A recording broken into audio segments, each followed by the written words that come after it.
की वीडियो में हम लोग क्लास 12 फिजिक्स संपूर्ण किताब के 70 महत्वपूर्ण प्रश्न देखेंगे। यहाँ पर क्या देखेंगे? संपूर्ण किताब के 70 महत्वपूर्ण प्रश्न। यहाँ पर इनको तैयार कर लेना, इन्हीं में से आएंगे, इससे बाहर कोई भी क्वेश्चन आपका नहीं जाएगा। यहाँ पर बार बार रिपीट होने वाले क्वेश्चन है, पूरे 59 से छाट कर लिए, ध्यान रखना यहाँ पर जो बार बार आ रहे हैं यहाँ पर, ठीक है, पूरे 59 से यहाँ पर इनको तैयार कर लेना, रट लेना यहाँ पर, ठीक है। संपूर्ण किताब के 70 महत्वपूर्ण प्रश्न है क्लास 12 फिजिक्स। यहाँ पर देखिए, सबसे पहले हमारे पास पहला क्वेश्चन देखिए यहाँ पर, ठीक है, इसमें न्यूमेरिकल भी इंपॉर्टेंट होंगे। देखिए हमारे पास पहला क्वेश्चन देखिए दिया, आपको 70 मिलेगा, काउंट कर लेना। यहाँ पर नंबर नहीं लिखे, कोई दिक्कत नहीं। यहाँ पर देखिए सबसे पहला यहाँ पर क्वेश्चन देखिए, विद्युत द्विध्रुव आघूर्ण से क्या तात्पर्य है, इसका मात्रक, बीमा एवं दिशा लिखिए।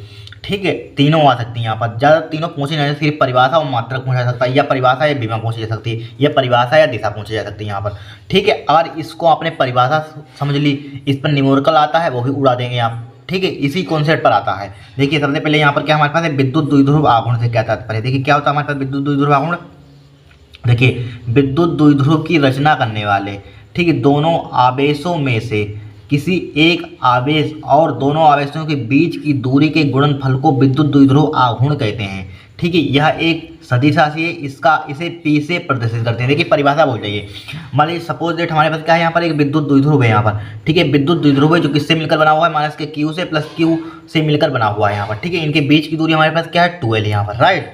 अब देखिए इसकी परिभाषा हम किस टाइप से बनाएंगे यहाँ पर, तो लिखेंगे यहाँ पर क्या लिखेंगे, ये विद्युत द्विध्रुव है तो लिखेंगे विद्युत द्विध्रुव की रचना करने वाले दोनों आवेशों में से कोई एक आवेश उठा सकते हैं। यहाँ पर कोई एक आवेश, चाहे इसको उठा लीजिए चाहे इसको उठा लीजिए, यहाँ पर दोनों आवेशों में से कोई किसी एक आवेश और दोनों आवेशों के बीच की दूरी का जो गुणनफल होता है, वही हमारे पास क्या होता है, विद्युत द्विध्रुव आघूर्ण होता है। क्या होता है, वही विद्युत द्विध्रुव आघूर्ण होता है, यही परिभाषा लिखिए, ठीक। क्या होती है, विद्युत द्विध्रुव की रचना करने वाले दोनों आवेशों में से किसी एक आवेश और दोनों आवेशों के बीच की दूरी के गुणनफल को विद्युत द्विध्रुव आघूर्ण कहते हैं, राइट। अब एक राशि कैसी है, राशि पूछी जा सकती है यहाँ पर, राशि का एक सदिश राशि है। क्या है सदिश राशि, इसे P से डिनोट करते हैं, रिप्रेजेंट करते हैं, प्रदर्शित करते हैं, निरूपित करते हैं, कुछ भी लिख लेना यहाँ पर, ठीक है।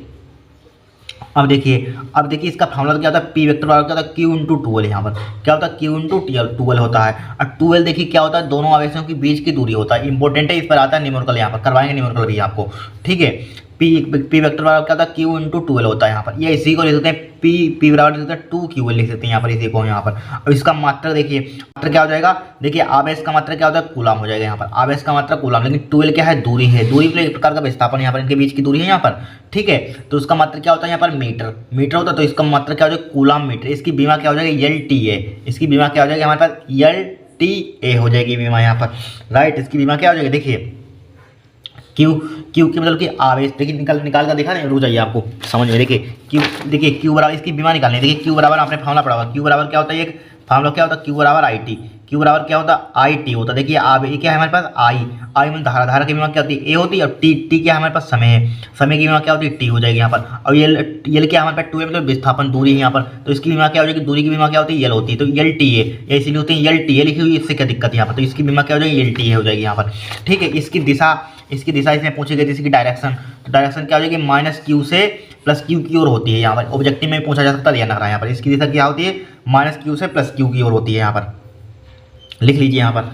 अब देखिए इसको नेक्स्ट देखिए क्वेश्चन क्या हमारे पास है, रेखीय आवेश घनत्व से क्या तात्पर्य है, यहाँ पर वेरी मोस्ट इंपॉर्टेंट है यहाँ पर, ठीक है, इंपॉर्टेंट परिभाषा है यहाँ पर। देखिए क्या होता है, जब आवेश का वितरण एक रेखा मतलब क्या होता है, सीधी अथवा वक्र के अनुदिश होता है। यहाँ पर क्या होता है, जब आवेश का वितरण एक रेखा सीधी अथवा वक्र के अनुदिश होता है, ठीक है, तो प्रति एकांक लंबाई पर आवेश की मात्रा को रेखीय आवेश घनत्व कहते हैं। क्या कहते हैं, रेखीय आवेश घनत्व कहते हैं। क्या होता है रेखीय आवेश घनत्व, जब आवेश का वितरण एक रेखा सीधी अथवा वक्र के अनुदिश होता है तो प्रति एकांक लंबाई पर आवेश की मात्रा को रेखीय आवेश घनत्व कहते हैं, ठीक है। ये लैम्डा बराबर क्या होता है, Q/L होता है।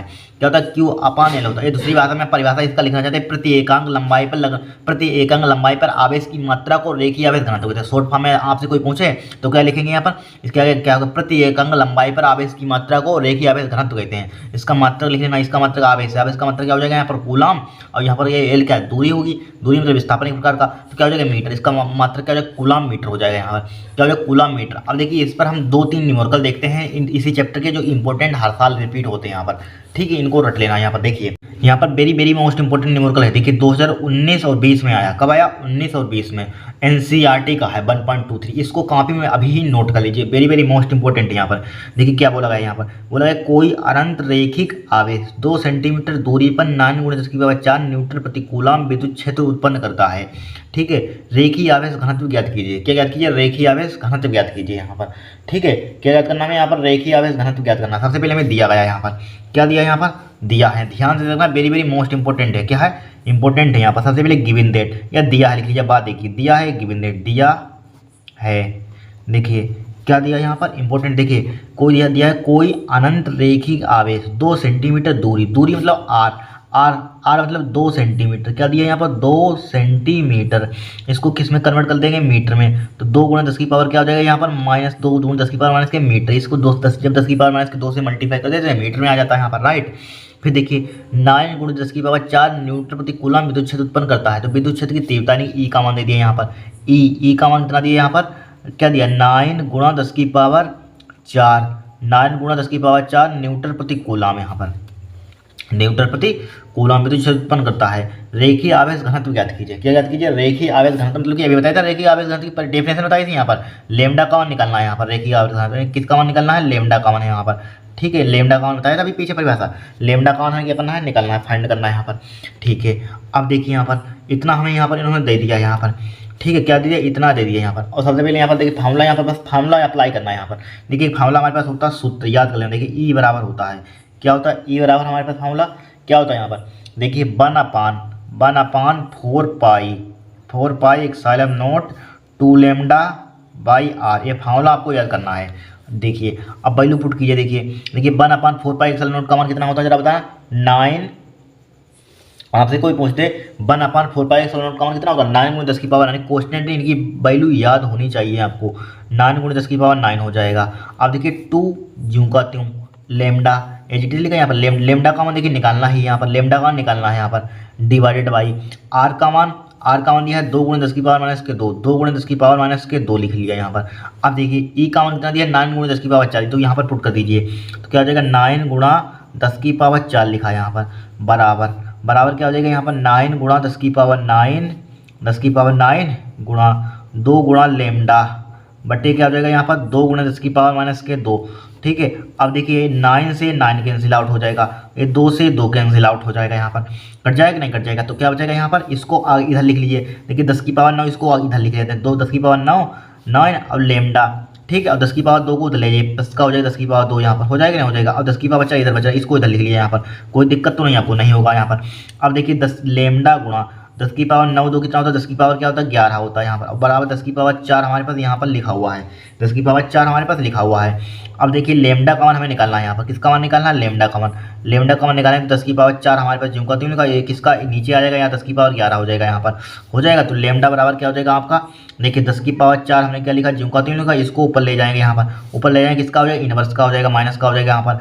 तो लेमडा बराबर क्या हो जाएगा, 10⁻11 में से 4 घटाइए, कितना बचेगा 10⁻−7 बचेगा यहाँ पर। इसका मात्रक अभी आपको बताया था, यहाँ पर इसका मात्रक अभी बताया था। देखिए अब घनत्व का मात्रक क्या होता है, कूलम मीटर, यहाँ पर अभी बताया था आपको, जस्ट कूलम मीटर, क्या हो जाएगा आपका आंसर हो जाएगा यहाँ पर। इंपॉर्टेंट है वेरी वेरी, 2 साल आया है 19-20 में, और सेकंड वाला सेम टू सेम इसी टाइप से यहाँ पर अब की विद्युत क्षेत्र की इसी फार्मूला, यही फार्मूला अप्लाई होगा।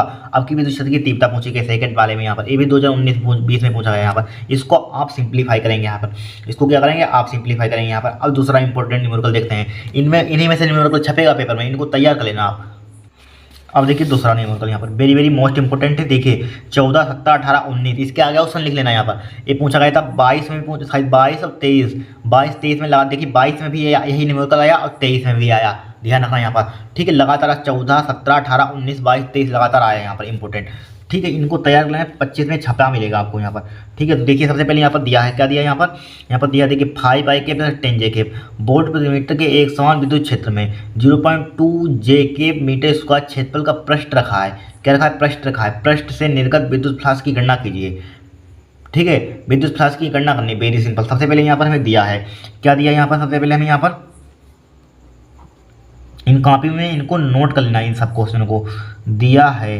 देखिए क्या दिया यहाँ पर दिया क्या दिया 5 पाई के प्लस 10 जे के वोल्ट प्रति मीटर, क्या विद्युत क्षेत्र में, इनकी विद्युत क्षेत्र की तीव्रता ई का मान दिया यहाँ पर, ई वेक्टर लिख लीजिए यहाँ पर, ई वेक्टर यहाँ पर वेक्टर में दिया तो वेक्टर में लिख लेंगे 5 आई के कितना दिया है 5 आई के प्लस का 10 जे के, ठीक है 5 आई के 10 जे के। आगे चलिए आगे क्या दिया यहाँ पर, एक समान विद्युत क्षेत्र में 0.2 जे मीटर स्क्वायर क्षेत्रफल, यानी कि एरिया दिया यहाँ पर, एरिया दे दिया यहाँ पर, किसका मान दे दिया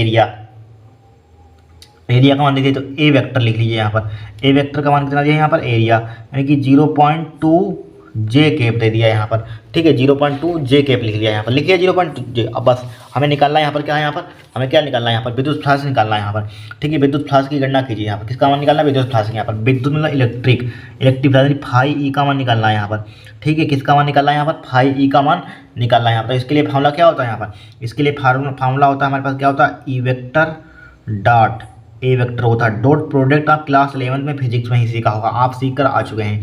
अब देखिए ई वेक्टर का मान देखिए ये दिया है यहाँ पर 5 पाई के प्लस का 10 जे केप, ठीक है डॉट ए वेक्टर का मान कितना दिया 0.2 जे केप दिया है यहाँ पर, ठीक है। अब देखिए 5 ई आई के साथ जे के साथ, देखिए यहाँ पर आई वाला आपको कोई दिख रहा है नहीं दिख रहा है यहाँ पर, तो आई वाला नहीं तो उसको छोड़ दीजिए, सिर्फ ओनली कि हमारे पास जे वाला है तो उसको भूल जाइए, है नहीं आपके सामने, और इसकी सिर्फ ओनली मल्टीप्लाई कर दीजिए यहाँ पर। अब J cap dot J cap की मल्टीप्लाई कितनी होती है 1 होती है, देखिए समझ लीजिए यहाँ पर, देखिए I cap dot I cap का मान 1 होता है, J cap dot J cap का मान 1 होता है, ठीक है के केप डॉट के केप का मान 1 होता है, ठीक है इसलिए इसको भूल जाइए, इसका मान 1 ही हो जाएगा। अब इसके गुणांक की मल्टीप्लाई कर दी, देखिए 10 दूना देखिए 0.2 और मल्टीप्लाई क्या हो जाएगा 10 हो जाएगा यहाँ पर, हो जाएगा कि नहीं हो जाएगा 0.2 10 की। अब देखिए इस पॉइंट को हटा दीजिए यहाँ पर, इसके नीचे एक 0 बढ़ा दीजिए यहाँ पर, इसके नीचे क्या बढ़ा देंगे यहाँ पर देखिए क्या दिया 0.2 ही दिया यहाँ पर, सही है 0.2 ही दिया यहाँ पर। अब देखिए इसकी मल्टीप्लाई बढ़ा दिया, अब देखिए पॉइंट हटा, अब देखिए 10 से 10 क्या हो जाएगा कैंसिल आउट हो जाएगा यहाँ पर, 10 से 10 क्या हो जाएगा कट जाएगा यहाँ पर, कट जाएगा तो बराबर क्या हो जाएगा यहाँ पर 2, इसका मात्र क्या होता है, इसका मात्र बताइए क्या होता है विद्युत फ्लक्स का, क्या होता है वोल्ट मीटर यहाँ पर, ठीक है यही क्या होगा आपका आंसर होगा, ठीक है यही क्या होगा आंसर होगा। वेरी मोस्ट इंपॉर्टेंट, इनको कर लेना 2 क्वेश्चन यहाँ पर है। अब देखिए नेक्स्ट क्वेश्चन देखते हैं, इनको तैयार कर लेना यहाँ पर, ठीक है नोट कर लीजिए आप। अब देखिए यहाँ पर क्या लिखा हुआ 1 फेरेड की परिभाषा लिखिए, वेरी मोस्ट इंपॉर्टेंट है यहाँ पर, ठीक है इंपॉर्टेंट है ये, 1 फेरेड की परिभाषा लिखिए यहाँ पर। देखिए 1 फेरेड क्या होता है यहाँ पर, 1 फेरेड उस चालक की धारिता होगी जिसको 1 कूलम आवेश देने पर उसके विभव में 1 वोल्ट की वृद्धि कर दें, क्या करते हैं 1 वोल्ट की वृद्धि करते हैं यहाँ पर, क्या होती है 1 फेरेड उस चालक की धारिता होगी जिसको 1 कूलम आवेश देने पर, ठीक है 1 कूलम क्या देंगे उसको आवेश देने पर उसके विभव में क्या करते हैं 1 वोल्ट की वृद्धि करते हैं यहाँ पर, क्या करते हैं इंक्रीजिंग करते हैं यहाँ पर, ये लिख देंगे। क्या बोलेंगे आप, कोई पूछे आपसे 1 फेरेड की परिभाषा तो क्या बताएंगे 1 फेरेड उस चालक की, यानी कि 1 फेरेड उस चालक की धारिता होगी जिसको 1 कूलम आवेश देने पर उसके विभव में 1 वोल्ट की वृद्धि करते हैं। देखिए आपने फार्मूला पढ़ा विभव की परिभाषा इंपॉर्टेंट है यहाँ पर, तो किस टाइप से इसकी डेफिनेशन लिखेंगे यहाँ पर हम, देखिए विद्युत विभव की परिभाषा मात्रक तथा विमीय सूत्र लिखिए यहाँ पर, ठीक है तो देखिए किस टाइप से इसकी डेफिनेशन लिखेंगे यहाँ पर। देखिए विद्युत क्षेत्र के अंदर किसी बिंदु पर विद्युत विभव उस बिंदु तक एकांक धनावेश को, एकांक धनावेश होगा यहाँ पर, एकांक मतलब धनावेश, एकांक मतलब एक धनावेश को अनंत से इनफाइनाइट से लाने में किए गए कार्य क्या होता है इक्वल होता है, बराबर होता है, ठीक है यही क्या होता है हमारे विद्युत विभव की परिभाषा होती है यहाँ पर। यह है क्या है हमारे पास अदिश राशि है यहाँ पर, किस टाइप से यहाँ पर इसकी परिभाषा लिखेंगे यहाँ पर, विद्युत क्षेत्र के अंदर किसी बिंदु पर विद्युत विभव उस बिंदु तक एकांक धनावेश को अनंत से लाने में जो कार्य के बराबर होता है, यही क्या होता है हमारे विद्युत विभव होता है। बी बराबर क्या होता है W/Q0 यहाँ पर, एकांक धनावेश यहाँ पर, एकांक धनावेश किस टाइप से लिखेंगे यहाँ पर, विद्युत क्षेत्र के अंदर किसी बिंदु पर विद्युत विभव,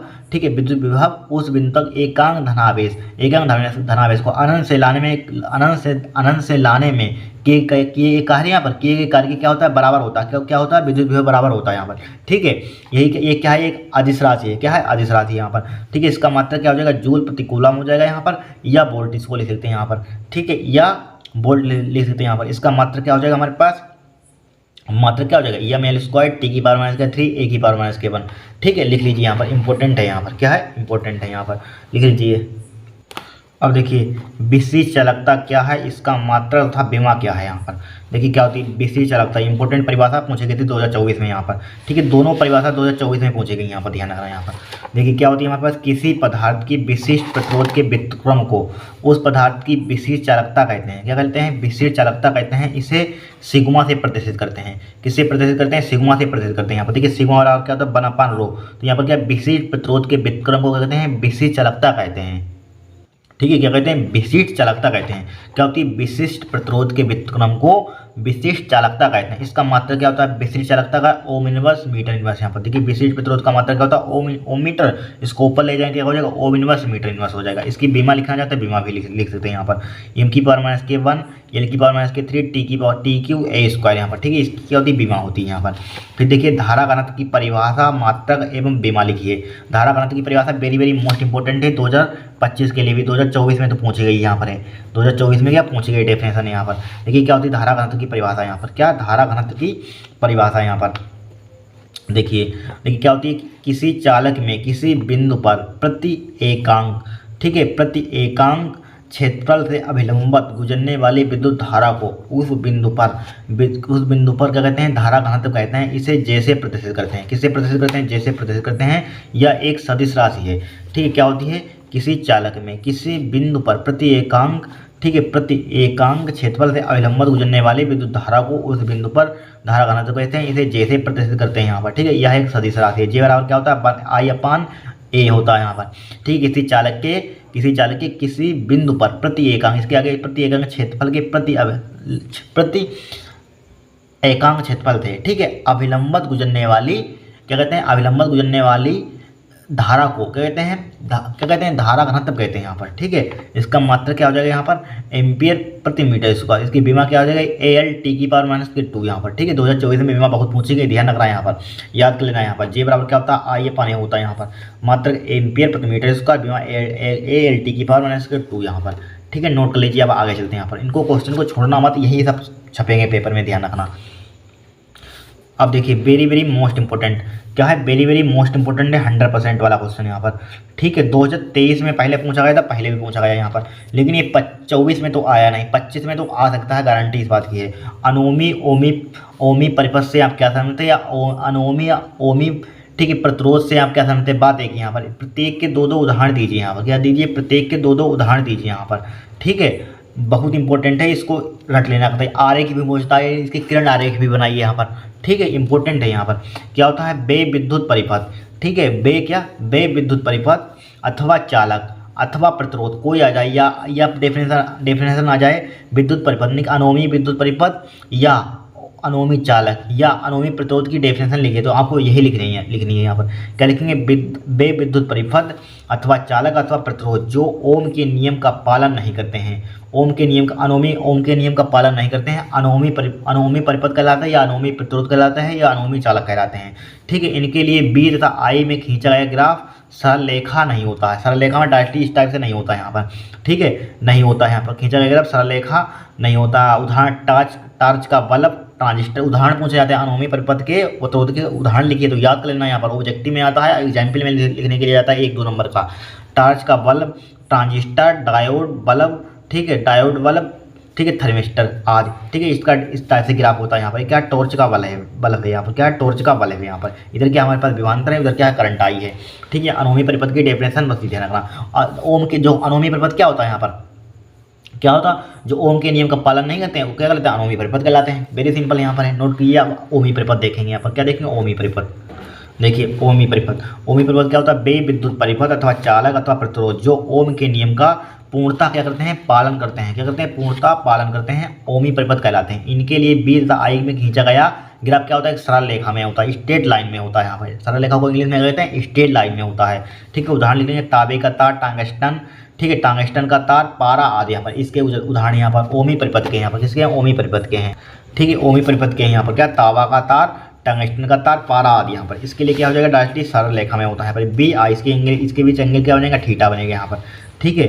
फिर देखिए गतिशीलता से क्या तात्पर्य है, इस पर ताप का क्या प्रभाव पड़ता है, वेरी वेरी मोस्ट इंपॉर्टेंट है यहाँ पर। देखिए किसी आवेश वाहक की गतिशीलता अनुगमन वेग के परिमाण तथा विद्युत क्षेत्र की तीव्रता के अनुपात को कहते हैं यहाँ पर, क्या कहते हैं, गतिशीलता कहते हैं यहाँ पर। क्या होती है गतिशीलता? किसी आवेश वाहक की गतिशीलता अनुगमन वेग के परिमाण तथा विद्युत क्षेत्र की तीव्रता के अनुपात को कहते हैं, क्या कहते हैं, गतिशीलता कहते हैं यहाँ पर। बी म्यू बराबर क्या होता है, बी डी अपन ई होता है यहाँ पर। क्या होता है, अनुगमन वेग तो विद्युत क्षेत्र की तीव्रता का अनुपात क्या होता है, गतिशीलता होता है। इसका मात्रा क्या हो जाएगा यहाँ पर, मीटर स्क्वायर प्रति क्या होता है यहाँ पर, मीटर स्क्वायर प्रति वोल्ट सेकंड यहाँ पर हो जाएगा। इसकी देखिए इसका मात्रा देना है मीटर स्क्वायर प्रति वोल्ट सेकंड। अब देखिए ताप बढ़ाने पर मुक्त इलेक्ट्रॉनों की गतिशीलता क्या हो जाती है, घट जाती है यहाँ पर, डिक्रीज हो जाती है। क्या हो जाती है, घट जाती है। ताप बढ़ाने पर मुक्त इलेक्ट्रॉनों की गतिशीलता क्या हो जाती है, घट जाती है यहाँ पर। लिख लीजिए यहाँ पर, इंपॉर्टेंट है। अब आगे देखते हैं, इनको एक एक क्वेश्चन को नोट कर लीजिए आप। अब देखिए वेरी मोस्ट इंपॉर्टेंट 100% क्वेश्चन आएगा। क्या आएगा, 100% आएगा, ध्यान रखना, कभी मिस ही नहीं होता यहाँ पर। ठीक है, 24 में आया था यहाँ पर, 24 में भी आया था, इतनी बार क्वेश्चन आ चुका है यहाँ पर। 16, 17, 19, 20, 22, 23, 24 लगातार आ रहा। अब डायरेक्टली 25 भी डाल लीजिए यहाँ पर इसके आगे। ठीक है, 25 भी डाल लीजिए यहाँ पर। वेरी मोस्ट इंपॉर्टेंट है। देखिए विद्युत परिपथ के लिए किरचॉफ के नियमों का आवश्यक परिपथ चित्र देते हुए उल्लेख कीजिए। यहाँ पर क्या कीजिए, उल्लेख कीजिए। देखिए प्रथम नियम अथवा संधि का नियम अथवा धारा का नियम, इनको 3 तरीके से, प्रथम नियम, संधि का नियम अथवा धारा का नियम। यहाँ पर देखिए क्या होता है, किसी विद्युत की इसी कॉन्सेप्ट पर 2024 में न्यूमेरिकल पूछा गया था यहाँ पर एक सेट में, ध्यान रखना, यही चित्र आया था इसी टाइप से यहाँ पर।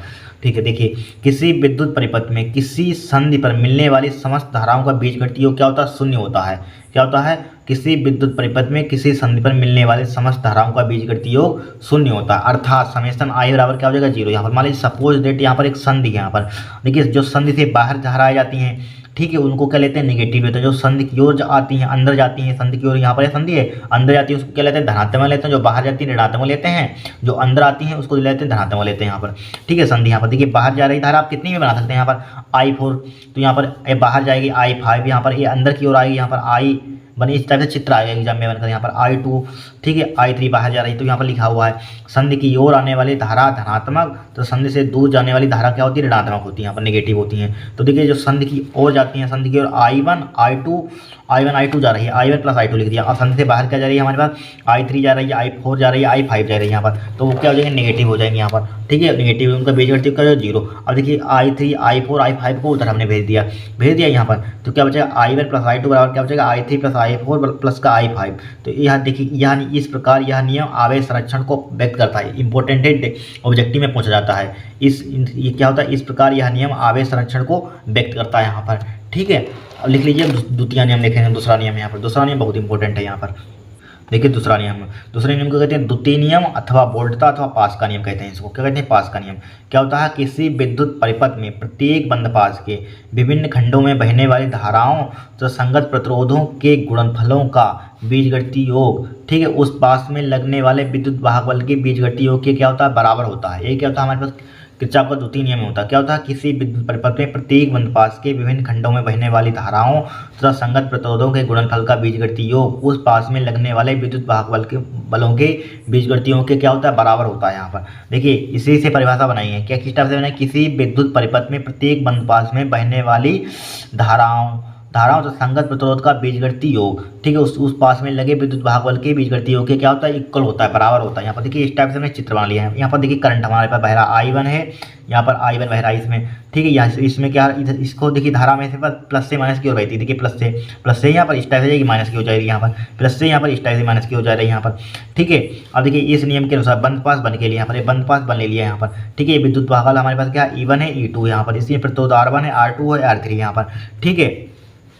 इस नियम के अनुसार देखिए हम जाते हैं, जब धारा की दिशा में जाते हैं प्रतिरोध और धारा का गुणनफल क्या लेते हैं, पॉजिटिव लेते हैं, धनात्मक लेते हैं यहाँ पर, ठीक है। अब विद्युत वाहक प्लस जब माइनस से प्लस की ओर पार करते हैं, देखिए माइनस से इधर से जा रहे हैं, ये बोल सकते हैं प्लस से जब माइनस, देखिए माइनस से प्लस की ओर पार यानी कि निकलते हैं, माइनस से प्लस की ओर जा रहे हैं, देखिए यहाँ से स्टार्ट करें तो माइनस से प्लस की ओर जा रहे हैं, तो क्या लेते हैं, विद्युत वाहक पॉजिटिव लेते हैं, ठीक है। अब जब उल्टा माइनस से प्लस से माइनस की ओर हो जाएगा, जस्ट उल्टा हो जाएगा, ऋणात्मक हो जाएगा यहाँ पर, ठीक है। अब देखिए इस नियम के अनुसार बंद पास बन के लिए बंद पास बन ले लिया यहाँ पर, क्या ले लिया हमने, बंद पास बन ले लिया यहाँ पर, ले लिया बंद पास बन ले लिया यहाँ पर। अब देखिए क्या हो जाएगा, I1 इंटू R1, फिर इधर की ओर आ रहे हैं, यहाँ पर देखिए हम उधर जा रहे हैं, धारा इधर है। जब धारा की दिशा में चलते हैं प्रतिरोध और धारा का गुणनफल क्या लेते हैं, धनात्मक। जब विपरीत चलते हैं तो विपरीत आ जाएगा, मतलब कि जो अपोजिट, मतलब कि जब धारा और प्रतिरोध का गुणनफल जब विपरीत होता है, ठीक है, धारा की दिशा में नहीं होता है तो क्या लेते हैं, ऋणात्मक लेते हैं। तो देखिए आप इधर की ओर हम जा रहे हैं, लेकिन हम जा रहे हैं उधर की ओर, बट धारा इधर आ रही है, तो क्या हो जाएगा, I2 हो जाएगा विद माइनस I2, ठीक है। तो पहला देखिए विद्युत भागवल माइनस से प्लस की ओर पार कर रहे थे यहाँ पर, तो क्या हो जाएगा, प्लस का ले रहे हैं इवन। अब देखिए प्लस से माइनस की ओर तो क्या हो जाएगा, नेगेटिव हो जाएगा, E2 हो जाएगा यहाँ पर, ठीक है। अब बंद पास 2 के लिए ले लीजिए, यहाँ पर 2 के लिए क्या हो जाएगा, स्टार्ट कर देखिए R2 I2 हो जाएगा यहाँ पर, ठीक है। फिर इधर की ओर आए, यहाँ पर धारा क्या हो जाएगी, यहाँ पर I1 प्लस I2, यहाँ पर धारा हमारे पास, यहाँ पर धारा क्या है हमारे पास, I1 प्लस I2, तो क्या हो जाएगा R3 I1 प्लस I2। यहाँ पर कोई विद्युत भागवल लगा हुआ नहीं, लगा हुआ यहाँ पर जीरो, सॉरी E2 है यहाँ पर, और कोई है नहीं, एक ही विद्युत भागवल, इसमें 2 काम कर रहे थे, यहाँ पर एक ही, तो क्या हो जाएगा E2 हो जाएगा, यहाँ पर क्या हो जाएगा E2। या नियम ऊर्जा संरक्षण को व्यक्त करता है, आपको यहाँ पर नहीं समझ में आएगा। देखिए I1 प्लस I2 कहाँ से, देखिए यहाँ पर जब धारा, देखिए यहाँ पर I1 आ रही है, इसमें I2 यहाँ पर जुड़कर आएंगी तो I1 प्लस I2 हो जाएगा। यहाँ पर इंपॉर्टेंट है, याद कर लेना, रट लेना, छपा होता है 5 नंबर में, लोग में आता है, यहाँ पर ध्यान रखना, ठीक है। अब देखिए नेक्स्ट, धारामापी की धारा सुग्राह्यता, ठीक है, तथा वोल्टेज सुग्राह्यता से क्या तात्पर्य है यहाँ पर, ठीक है, इंपॉर्टेंट है, पूछे गई थी 2024 में भी यहाँ पर। देखिए धारामापी की धारा सुग्राह्यता क्या होती है, देखिए धारामापी की धारा सुग्राह्यता में प्रवाहित प्रति एकांक धारा के लिए उत्पन्न विक्षेप के बराबर होता है। क्या होता है, धारामापी की धारा सुग्राह्यता में प्रवाहित प्रति एकांक धारा के लिए उत्पन्न विक्षेप के क्या होता है, बराबर होता है। धारा सुग्राह्यता या साई बराबर के फाई अपन आई, फाई बराबर क्या होता है, ENA होता है, अपन C हो जाएगा यहाँ पर, ठीक है। धारामापी की धारा सुग्राह्यता ENA तथा B का मान बढ़ाकर C का मान कम करके बढ़ाई जा सकती है, पूछा गया था ये भी क्वेश्चन यहाँ पर, ठीक है। धारामापी की धारा सुग्राह्यता से क्या तात्पर्य, इसको किस प्रकार बढ़ाया जा सकता है, इंपॉर्टेंट आया था यहाँ पर, ठीक है। ये धारामापी की धारा सुग्राह्यता में प्रवाहित प्रति एकांक धारा के लिए उत्पन्न विक्षेप के बराबर होता है, ठीक है। धारा सुग्राह्यता बराबर क्या होता है, SI बराबर फाई अपन आई बराबर क्या हो जाएगा, ENAV अपन C हो जाएगा यहाँ पर, ठीक है। धारामापी की वोल्टेज सुग्राह्यता देखिए क्या होती है, देखिए धारामापी की वोल्टेज सुग्राह्यता उसके सिरे पर लगाए गए प्रति एकांक वोल्टेज के लिए उत्पन्न विक्षेप के बराबर होता है, ठीक है। क्या होता है, धारामापी की वोल्टेज सुग्राह्यता उसके सिरे पर लगाए गए प्रति एकांक वोल्टेज के उत्पन्न विक्षेप के क्या होता है, बराबर होता है। वोल्टेज सुग्राह्यता SB बराबर क्या हो जाएगा, फाई अपन B, फाई बराबर क्या हो जाएगा, ENAV, B बराबर उनके नियम से IR होता है यहाँ पर, ठीक है। ये SB बराबर लिख सकते हैं, इसी को CR यहाँ पर हो जाएगा, ENAV अपन CR हो जाएगा यहाँ पर, ठीक है। अब नेक्स्ट इसको नोट कर लीजिए, नेक्स्ट चलते हैं आगे। अब देखिए चुंबकीय फ्लास्क की परिभाषा तथा मात्रा लिखिए, क्या चुंबकीय फ्लास्क की परिभाषा तथा मात्रा, देखिए चुंबकीय फ्लास्क क्या होता है यहाँ पर, देखिए क्या होता है, यदि एक समान चुंबकीय क्षेत्र B में कोई तल लंबवत दिशा में रखा जाए, कहाँ रखा जाए, लंबवत दिशा में रखा जाए, तो चुंबकीय क्षेत्र B तथा तल के क्षेत्रफल A के गुणनफल को चुंबकीय फ्लास्क कहते हैं। यहाँ पर क्या कहते हैं, चुंबकीय फ्लास्क कहते हैं। क्या होता है, यदि एक समान चुंबकीय क्षेत्र B में कोई तल लंबवत दिशा में रखा जाए तो चुंबकीय क्षेत्र B तथा तल के क्षेत्रफल के गुणनफल को क्या कहते हैं, चुंबकीय फ्लास्क कहते हैं। यहाँ पर फाइव बराबर क्या हो जाएगा, B इंटू A हो जाएगा यहाँ पर, ठीक है, B इंटू A यहाँ पर इंपॉर्टेंट है, यहाँ पर ध्यान रखना, यहाँ पर B डॉट लगा लीजिए, यहाँ पर B डॉट चाहे लगा लीजिए यहाँ पर, या B A इंटू यहाँ पर। देखिए क्या होता है, यदि एक समान चुंबकीय क्षेत्र B में तल का लंबवत दिशा में रखा जाए तो चुंबकीय क्षेत्र B तल के क्षेत्रफल का एक गुणनफल होता है यहाँ पर, इसी को कहते हैं चुंबकीय फ्लास्क कहते हैं। यहाँ पर क्या कहते हैं, चुंबकीय फ्लास्क, यहाँ पर नोट कर लीजिए, आगे चलते हैं यहाँ पर हम। अब देखिए फ्राइडे के नियम, यानी कि विद्युत चुंबकीय प्रेरण संबंधी फ्राइडे के नियम लिखिए, इसके नियम लिखिए फ्राइडे के नियम, ठीक है, वेरी मोस्ट इंपॉर्टेंट है, पूछे गए यहाँ पर लगातार आ रहे हैं। देखिए 17, 18, 20, 22, 23, 24 लगातार आ रहा है, यहाँ पर 25 भी आ सकता है, यहाँ पर इंपॉर्टेंट है, यहाँ पर 25 हमने लिख दिया ऊपर, इंपॉर्टेंट आ सकता है यहाँ पर। क्या होता है, प्रथम नियम, जब किसी विद्युत परिपथ से, ठीक है, विद्युत परिपथ से बद्ध चुंबकीय फ्लास्क में क्या होता है, चेंज होता है, यहाँ पर परिवर्तन होता है, तो परिपथ में एक प्रेरित विद्युत वाहक बल उत्पन्न हो जाता है। क्या होता है, एक प्रेरित विद्युत वाहक बल उत्पन्न हो जाता है जिसका परिमाण चुंबकीय फ्लास्क में परिवर्तन की ऋणात्मक दर के बराबर होता है, ठीक है। इसे न्यूमैन का नियम भी कहते हैं। यहाँ पर क्या कहते हैं, न्यूमैन का नियम भी कहते हैं। क्या होता है, जब किसी विद्युत परिपथ से बद्ध चुंबकीय फ्लास्क में परिवर्तन होता है तो परिपथ में एक प्रेरित विद्युत वाहक बल उत्पन्न हो जाता है जिसका परिमाण चुंबकीय फ्लास्क के परिवर्तन की ऋणात्मक दर के क्या होता है, बराबर होता है। इसे न्यूमैन का नियम भी कहते हैं, इसे कहते हैं न्यूमैन का नियम भी कहते हैं। ये बराबर क्या हो जाएगा, del phi over del T हो जाएगा यहाँ पर, ठीक है।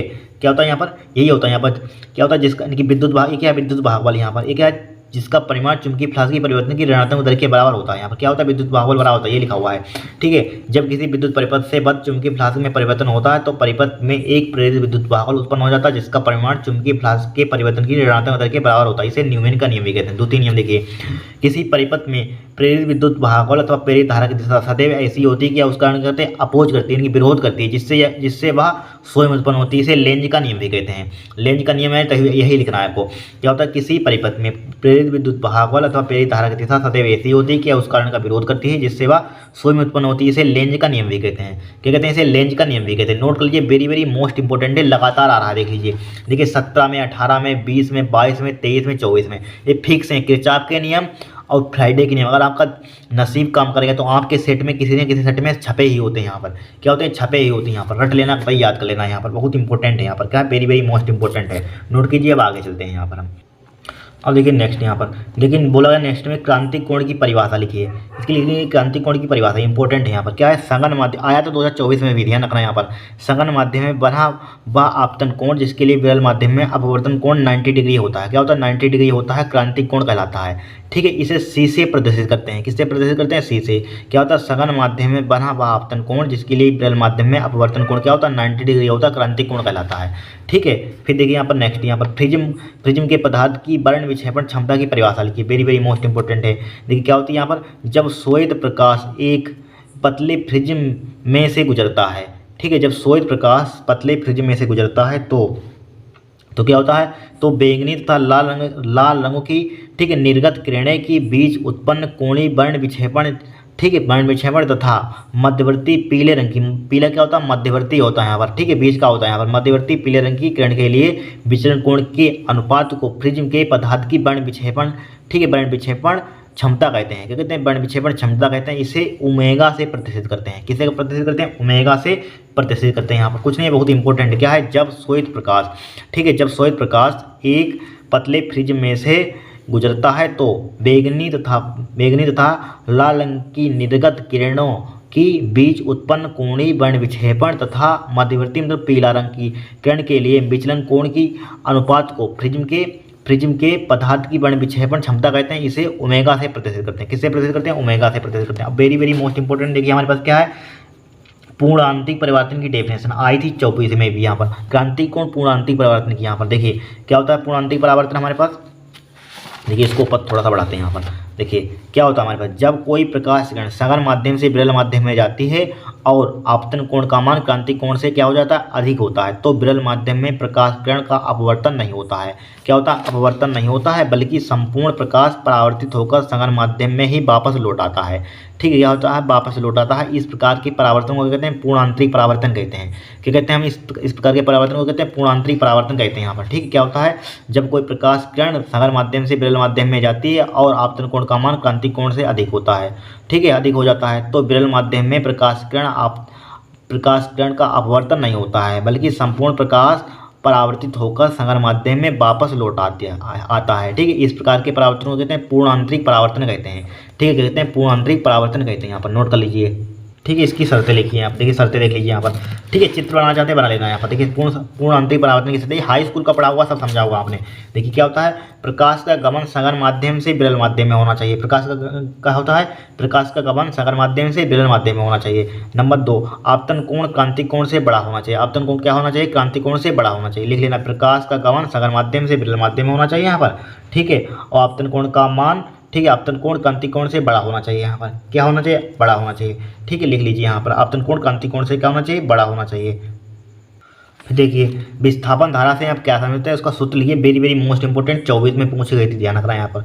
वेरी इंपॉर्टेंट परिभाषा यहाँ पर। इसको इंग्लिश में कहते हैं डिस्प्लेसमेंट करंट भी कहते हैं। यहाँ पर क्या कहते हैं, डिस्प्लेसमेंट करंट भी कहते हैं। क्या होता है, समय के साथ परिवर्ती विद्युत क्षेत्र के कारण उत्पन्न धारा को विस्थापन धारा कहते हैं। यहाँ पर इसे ID से रिप्रेजेंट करते हैं। यहाँ पर क्या होता है, समय के साथ परिवर्ती विद्युत क्षेत्र के कारण उत्पन्न धारा को विस्थापन धारा कहते हैं। ठीक है, इसे ID से क्या करते हैं, प्रदर्शित करते हैं यहाँ पर। ठीक है, ID बराबर क्या होता है, एप्सिलॉन नॉट d∅/dt। यहाँ पर यह ID बराबर क्या हो जाएगा, ठीक है, एप्सिलॉन नॉट A/dE/dt हो जाएगा। फाई बराबर आपने फॉर्मूला पढ़ा होगा। फाई बराबर क्या होता है यहाँ पर, फाई बराबर होता है E होता है E.A बोल सकते हैं यहाँ पर। और फाई के यहाँ पर हमने प्रूफ कर दिया यहाँ पर। तो E क्या क्वेश्चन है, E को बाहर निकाल देंगे यहाँ पर, तो क्या हो जाएगा DE/dt हो जाएगा। इस टाइप से इसको लिख सकते हैं, इस फॉर्मूले को यहाँ पर क्या लिख सकते हैं, इस टाइप से लिख सकते हैं यहाँ पर। नोट कर लीजिए। ठीक है। और नेक्स्ट क्लास में देखिए और क्वेश्चन क्या है नेक्स्ट क्लास में करेंगे। आज इतना ही यहाँ पर, ठीक है। और सभी करवा देंगे क्वेश्चन इंपॉर्टेंट और यहाँ पर, ठीक है, और करवा देंगे नेक्स्ट क्लास में। आज के लिए इतना ही यहाँ पर, ठीक है। अगर आपको वीडियो पसंद आई हो तो चैनल को सब्सक्राइब करना, वीडियो को लाइक करना यहाँ पर। अगली वीडियो चाहिए कि नहीं यहाँ पर, और इसके आगे के क्वेश्चनों को बचे हुए तो कमेंट करना है यहाँ पर, ठीक है।